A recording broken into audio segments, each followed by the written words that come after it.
One of the things I love in my games is the freedom. Even though at a fundamental level, all games can only offer the illusion of choice.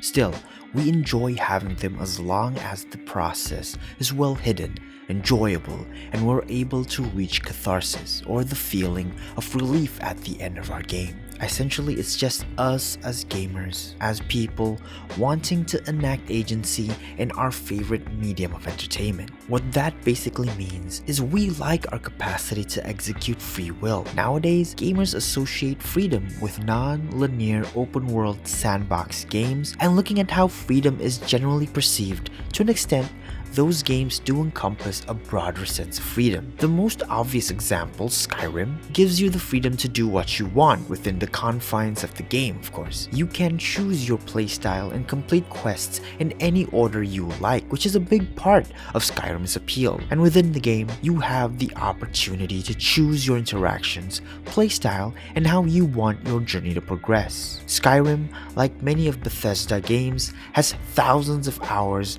worth of quest, and if you have the patience, you'll get your money's worth out of these games. Unfortunately, my experience after hours and hours of playtime wasn't what I expected.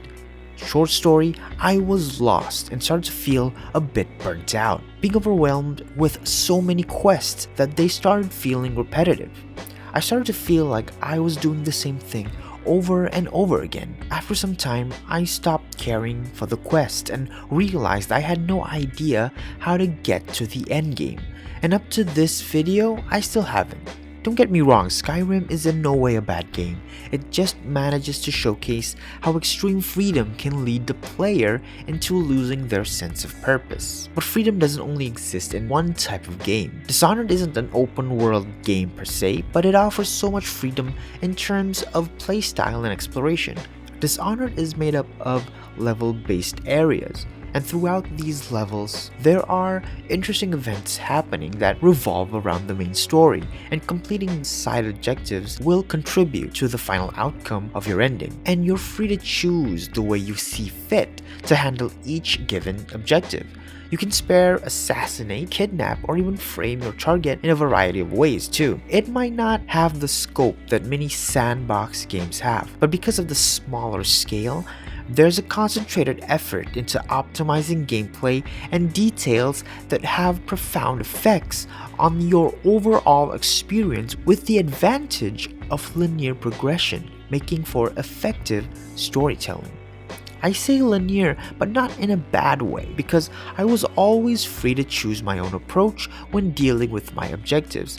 What Dishonored proves for me is that linear games do not take away from the freedom we associate with huge sandboxes. I would much rather have a smaller area to explore, given that there are more meaningful things to discover, which is exactly what Dishonored is all about. Another similar game I've played is Deus Ex Human Revolution. Deus Ex plays like Dishonored, but set in the future. You're free to roam around and look for side objectives that can supplement your main goals, like how investigating a suspect might lead you to uncover more information that could change the outcome of your main mission via an extra dialogue option, or exploring an area might help you find a way to defuse that bomb without the need to suffer casualties. These are the reasons why we appreciate the freedom in our games, to discover things that are otherwise invisible when taking the beaten path. What freedom offers is choice, and what gives choice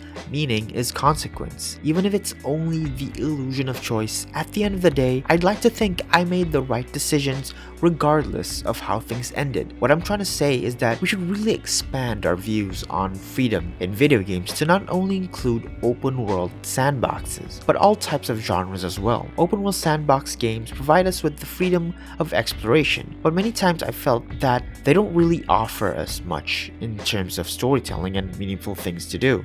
Far Cry 4 had this problem where missions get really repetitive. I remember doing an escort mission and feeling accomplished when I was done with it, only to find out that not only does it not affect the final outcome of the game, there's an endless parade of escort missions available around Kyrat, which just falls into the category of busy work. Busy work as in it doesn't affect the world in any way. It doesn't give any meaningful consequence. Even if I skip every side mission available, there's no penalty, no consequence. On the other hand, even if I complete all of these challenges, I'm not contributing to my end game, and the rewards become rather pointless during the late game. So these challenges lack both intrinsic and extrinsic motivation. Intrinsic as in there's no accomplishment for myself to achieve, no story or lesson I can learn, nothing of value to my own curiosity. Extrinsically, the experience or money I get for helping just isn't game-changing enough to warrant doing it another 100 times. I'm being hyperbolic, but I'm almost sure there's actually that many. Alright guys, so that's all I have for this video. Remember, this is my opinion and yours may differ greatly.